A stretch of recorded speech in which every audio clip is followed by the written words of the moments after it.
चलिए स्टूडेंट्स, अब बात करते हैं क्वेश्चन नंबर 5 का, जो है cos a minus sine A plus 1 by cos a plus sine A minus 1 को cosec a प्लस cot a के इक्वल्स दिखलाना है। इस क्वेश्चन में हम देख रहे हैं कि इधर सारा की सारा किस में है, cos और sin के फॉर्म में है, और हमको लाना किसके फॉर्म में है, cosec और cot, यानी कहीं ना कहीं इनको किसके फॉर्म में चेंज करना है, कोसेक और कॉट में। कोसेक और कॉट में तभी चेंज होगा या तो इसमें हम साइन से क्या करें, डिवाइड करें, या कॉस से डिवाइड करें। तो चलिए करते हैं। सबसे पहले हम लिखेंगे, यहां पे लिखेंगे LHS के अंश और हर में, चलिए हम जो डिवाइड कर रहे हैं अंश और हर में साइन ए से ही कर लेते हैं। किससे कर लेंगे, साइन ए से करने पर।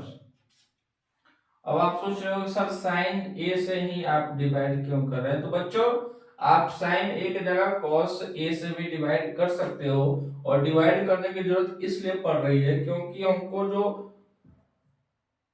इक्वलिटी दिखाना है cosec A cot A form में दिखाना है। तो चलिए सॉल्यूशन की तरफ आगे बढ़ते हैं। यहाँ पे अंश क्या है, cos a minus sine A plus 1, और हर क्या है, cos a plus sine A minus 1। जो ऊपर रहता है वो अंश होता है, और जो नीचे रहता है वो क्या होता है, हर होता है। ठीक है, तो यहाँ पे हमारे पास होगा cos a by sine A minus, यहाँ पे हो जाएगा sine A by sine A plus 1 by sine A. ठीक है ना, हमने क्यों क्या लिखा है कि साइन ए से अंश में भी भाग दे रहे हैं, और साइन ए से यहाँ पे लिखते हैं भाग करने पर, और हर में भी हम किससे भाग कर रहे हैं, साइन से कर रहे हैं। तो हम यहाँ पे लिखेंगे, यहाँ पे लिखेंगे cos a by sine A plus sine A by sine A minus 1 by sine A. ठीक है बच्चों, और देखिएगा cos a by sine A क्या होता है, cot a। ठीक है ना, और माइनस साइन से साइन कट जाएगा तो क्या बचेगा, 1, प्लस 1 बाई साइन ए को हम क्या लिख सकते हैं, cosec a by cos by sine A को क्या बोलेंगे, cot a, plus sine A से साइन कटेगा तो क्या बचेगा, 1, प्लस सॉरी यहाँ पे माइनस है तो यहाँ पे हम क्या देंगे, माइनस देंगे, और यहाँ पे आ जाएगा cosec a। नेक्स्ट स्टेप में हम क्या करते हैं, ध्यान रखिएगा कि ये जो -1 है, इस -1 को इधर लिखते हैं। कैसे लिखेंगे, देखिएगा तरीका लिखने का क्या है, हम लिखेंगे cot a plus cosec a -1।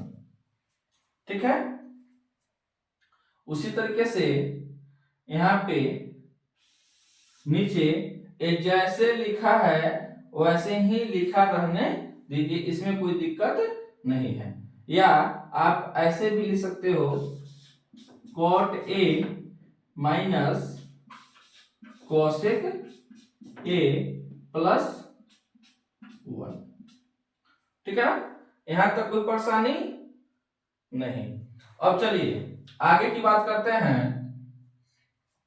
आगे हम देखेंगे कि आप जो है क्या करिए इस एक के फॉर्म को चेंज करिए। चेंज कैसे करते हैं, आप जो है एक आइडेंटिटी पढ़े होगे। क्या पढ़े होगे, एक आइडेंटिटी पढ़े होगे। उस आइडेंटिटी में आप क्या पढ़े हो, उस आइडेंटिटी में आप पढ़े हो 1 + cot square a = cosec square a। ठीक है, समझ में आएगा। यहाँ पे मैं इस आइडेंटिटी का यूज क्यों कर रहा हूं, मैं इस आइडेंटिटी की यूज इसलिए कर रहा हूं क्योंकि यहाँ पे क्या है, कॉट और कोसेक है और 1 है। तो कॉट और कोसेक और 1 से संबंधित एक आइडेंटिटी हमारे पास है, वो क्या है, 1 + cot स्क्वायर a बराबर कोसेक स्क्वायर a। बच्चों आप सोच रहे हो कि सर आप इसका यूज ऊपर ही क्यों कर रहे हो, तो ऊपर हम इसलिए कर रहे हैं क्योंकि इस आइडेंटिटी के माध्यम से जो भी स्टेटमेंट आएगा उसकी सहायता से इसको हमको टिक आउट करना है, इसको खत्म करना है। तभी ना हमारे पास क्या बचेगा, cot a + cosec a। इस चीज का ध्यान रखना बहुत जरूरी होता है, ठीक है ना। तो अब क्या है, हमारे पास 1 है, तो क्या है हमारे पास 1 है, तो 1 लाने के लिए हम यहाँ पे क्या करेंगे, a जो है a1 है, ऐसे ही 1 लिखा रहने दीजिए, = a + cot स्क्वायर a है। इसको जब साइड चेंज करेंगे तो ये कोसेक स्क्वायर इधर तो लिखा ही रहेगा, ठीक है। a जो प्लस cot स्क्वायर है इधर जाएगा तो क्या हो जाएगा, cot स्क्वायर a हो जाएगा, ठीक है। अब आपके पास एक नया स्टेटमेंट आ गया, क्या आ गया, 1 बराबर क्या आ गया, cosec square a minus cot square a। इस स्टेटमेंट का, इस आइडेंटिटी को हम इस 1 के जगह पे क्या कर देंगे, पुट कर देंगे। तो हम यहाँ पे लिखेंगे, क्या लिखेंगे,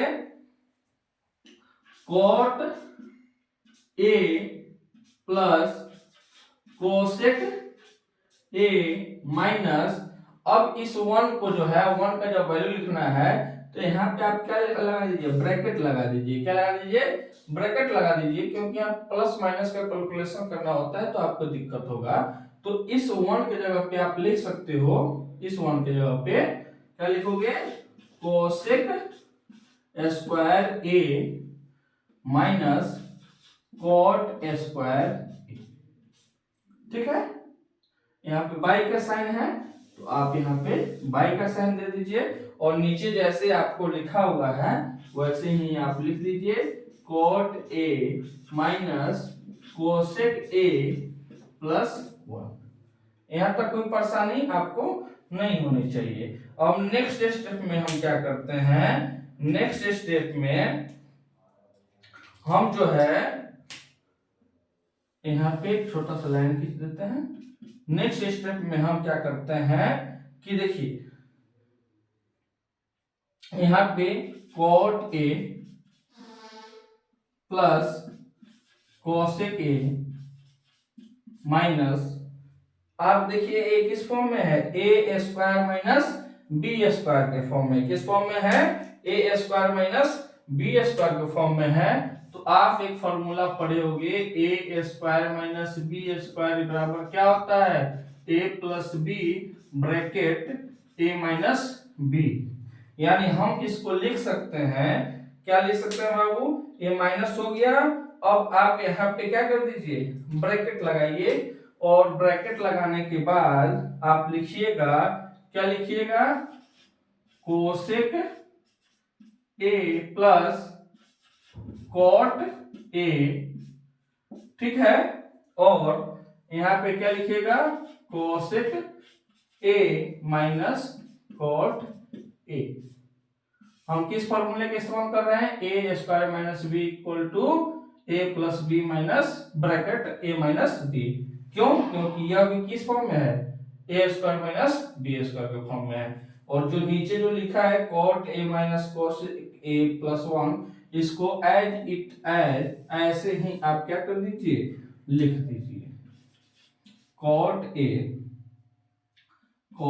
a माइनस कोसेक a + 1। अब क्या है, आप क्या देख रहे हैं, आप क्या देख रहे हैं, cot a plus cosec a यहाँ पर भी है, cot a plus cosec a यहाँ पर भी है। तो अब आप क्या कर सकते हैं, अब आप जो है इसको क्या कर सकते हैं, cot a plus cosec a को आप कॉमन ले लीजिए, क्या कर लीजिए, कॉमन ले लीजिए। जब कॉमन लेते हैं बाबू तो यहाँ पे ब्रैकेट लगा देते हैं, क्या लगा देते हैं, ब्रैकेट लगा देते हैं, यहाँ पे ब्रैकेट लगा दीजिए, कोई दिक्कत नहीं है, ठीक है ना। तो ब्रैकेट जब लगा देंगे तो यहाँ पे हमने cot a plus cosec a common ले लिया, तो यहाँ पर क्या बचा, कुछ नहीं, इसका मतलब क्या है, एक है, ठीक है, कुछ नहीं, इसका मतलब यहाँ पर क्या है, एक है, माइनस का चिन्ह है तो यहाँ पे माइनस दे दिए। जब मल्टीप्लाई करेंगे तो यही चीज ना आएगा, इसी का ध्यान रखिए। कॉमन किस तरह लेते हैं, ध्यान रखिए, हमने cot a plus cosec a यहाँ पर भी है, cot a plus cosec a यहाँ पर भी है, तो इसको हमने क्या कर लिया, कॉमन ले लिया। तो जब कॉमन ले लिया तो इसको ब्रैकेट से बाहर लिखना होता है, जब ब्रैकेट से हम बाहर लिख दिए, यहाँ पे ब्रैकेट लगा दिए, यहाँ पे कुछ नहीं है तो यहाँ पे क्या लिख दिया, 1, यहाँ पे माइनस का चिन्ह है तो यहाँ पे माइनस का चिन्ह लगा दिए। अब क्या है, इसको तो हम कॉमन ले लिए हैं, क्या कर लिए, इसको कॉमन ले लिए हैं। अब यहाँ पर बचा क्या, यहाँ पर बचा, क्या बचा, cosec a minus cot a, bracket बंद, नीचे सीधी लाइन खींच देंगे और यहाँ पे लिखेंगे cot a minus cosec a plus 1। यहाँ तक कोई परेशानी नहीं हुई होगी, ठीक है ना बच्चों। बिहार बोर्ड के बच्चों के मन में एक जो है कंफ्यूजन होता है कि सर एग्जाम में अधिकतर जो है एमसीक्यू ही क्वेश्चन आते हैं, बहुत सारे चैनल में, बहुत सारे वीडियोज में हम देखते हैं कि एमसीक्यू क्वेश्चंस अधिक सॉल्व किए जाते हैं और बच्चे उसको देखते हैं और याद करते हैं। तो बच्चों यहाँ पे ध्यान देने वाली बात यह है कि वहां पे एमसीक्यू के क्वेश्चंस कैसे पूछे जाएंगे ये तो आपको पता नहीं है। तो जब तक आपको बेसिक नहीं पता है, जब तक आपको सब्जेक्टिव नहीं पता है, तब तक आपके एमसीक्यूज लगने वाले नहीं हैं। और तुक्के से अगर आप लगा भी लेते हैं, बाय द वे सही भी होता है, तो फर्दर स्टडीज करने में आपको क्या होगी, परेशानी होगी। नहीं, आगे की पढ़ाई बेहतर बनानी है तो आपके सब्जेक्टिव को ध्यान रखना बहुत जरूरी है। चलिए अब क्या है, ये जैसे है वैसे ही हम लिख देते हैं cot a plus cosec a, bracket है तो ब्रैकेट दे देंगे, यहाँ पे 1 है तो 1। यहाँ पर देखिए ब्रैकेट है, ब्रैकेट को कैसे हटाते हैं, देखिए यहाँ पे ब्रैकेट है, इसका मतलब क्या है, मल्टीप्लाई है, ठीक है, यहाँ पे कुछ नहीं, इसका मतलब क्या है, प्लस है, तो प्लस माइनस और प्लस का मल्टीप्लाई होगा तो क्या होगा, माइनस आएगा।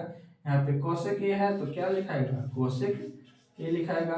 अब क्या है, माइनस इंटू माइनस, तो माइनस माइनस प्लस, यहाँ पे cot a है तो क्या लिखाएगा, cot a, ठीक है ना। इस स्टेप को एक बार फिर से आप देख लीजिएगा, आपको समझ में आ जाएगा। नेक्स्ट स्टेप में जो नीचे जैसे ही लिखा है वैसे ही हम लिख देंगे, क्या लिख देंगे, cot a minus cosec a plus 1।